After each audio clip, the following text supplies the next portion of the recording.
ছোট মাছ অনেকেই খেতে চান না। তো এভাবে রান্না করলে আমার মনে হয় ছোট বড় সবাই এই রান্নার ফ্রেন্ড হয়ে যাবে। খেতে এতটাই ভালো লাগে। আসসালামু আলাইকুম এভরিওয়ান। আশা করি সবাই খুবই ভালো আছেন। কাছে বা দূরে যে যেখান থেকে ভিডিওটা দেখছেন সবাইকে আমার নতুন ভিডিওতে আমন্ত্রণ জানাচ্ছি।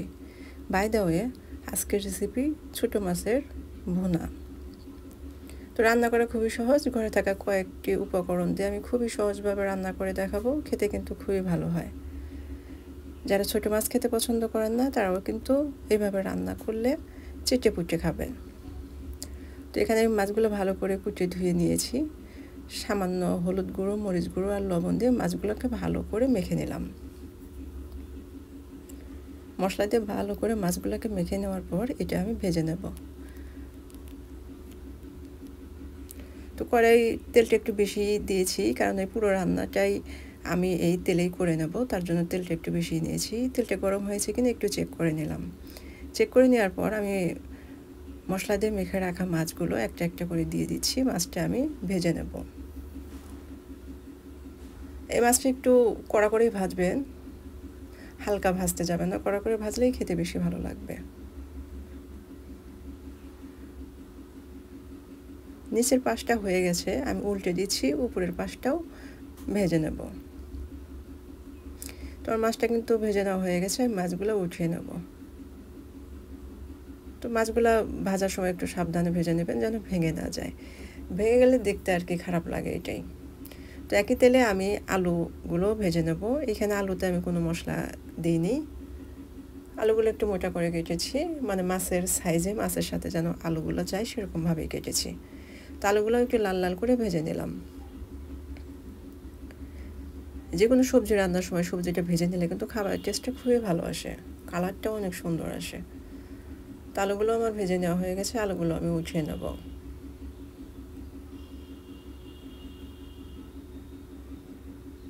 আলুগুলো অবশ্যই একটু লাল লাল করে ভেজে নেবেন, হালকা ভেজে নেবেন না। তা আলু মাছ দুটি আমার ভেজে নেওয়া হয়ে গেছে। একই তেলে আমি সামান্য জিরার ফোড়ন দিয়ে দিলাম। জিরার ফোড়ন দেওয়ার পর এখানে আমি পেঁয়াজ কুচি দিয়ে দিয়েছি 1 কাপের মতো, আর ঝালের জন্য দিয়েছি কাঁচামরিচ ফালি কয়েকটা। তো যে যেমন ঝাল খাবেন অবশ্যই সে বুঝে আপনারা কাঁচামরিচটা ব্যবহার করবেন। কাঁচামরিচ পেঁয়াজটা গোল্ডেন ব্রাউন করে ভেজে নিয়েছি।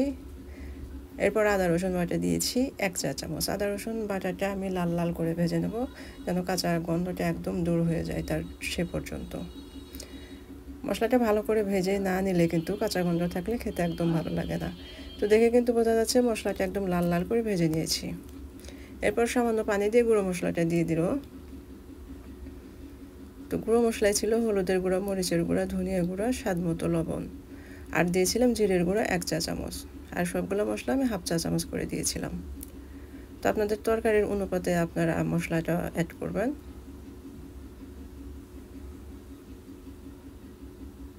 হাতের কাছে যদি কাশ্মীরি লঙ্কা থাকে, লঙ্কার গুঁড়ো থাকে, তাহলে কাশ্মীরি লঙ্কার গুঁড়োটা দিবেন, তাহলে কালারটা অনেক বেশি সুন্দর আসবে।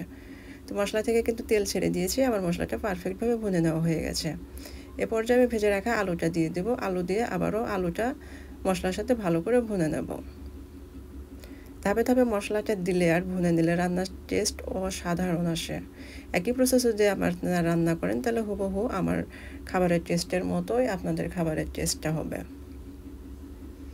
অনেকেই কমেন্টস করেন যে রান্না করেছিলাম ভালো লাগে না। এটা আসলে ভালো লাগে না, এটা আপনাদের জন্য হয়তো ভালো লাগে না। আপনারা হয়তো পরিমাণটা ঠিক মতো দিতে পারেন না, বা রান্না করার সময় তাড়াহুড়া করেন, তার জন্য।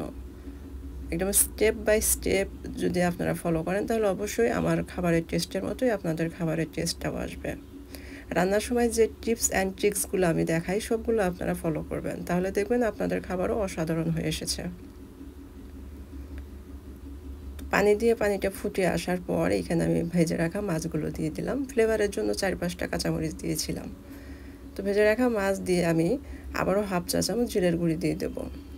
জিরের গুঁড়ি দিয়ে ভালো করে একটু নেড়ে চেড়ে ঢাকনা দিয়ে ঢেকে এটা আমি রান্না করে নেব।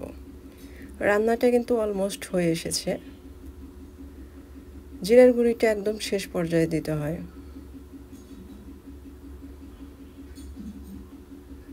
মাশাআল্লাহ, আমার রান্নার ফাইনাল লুক দেখতে কত লোভনীয় লাগছে, তাই না? খেতেও কিন্তু ভীষণ ভালো ছিল। আশা করি আজকের রেসিপিটা আপনাদের খুবই ভালো লেগেছে। যদি ভালো লাগে তাহলে আমার পেজের সাথেই থাকবেন। যদি ইউটিউব থেকে দেখে থাকেন তাহলে চ্যানেলটা সাবস্ক্রাইব করে দেবেন। আর পেজ থেকে যদি দেখে থাকেন তাহলে অবশ্যই ফলো দেবেন। এরকম মজার মজার রেসিপি পেতে আমার পেজের সাথেই থাকবেন। ঘরোয়া উপকরণ দিয়ে কম খরচে আমি আমার রেসিপিগুলো শেয়ার করার চেষ্টা করি যেন সবাই সব ধরনের খাবারের স্বাদ পেতে পারে। Thank you for watching.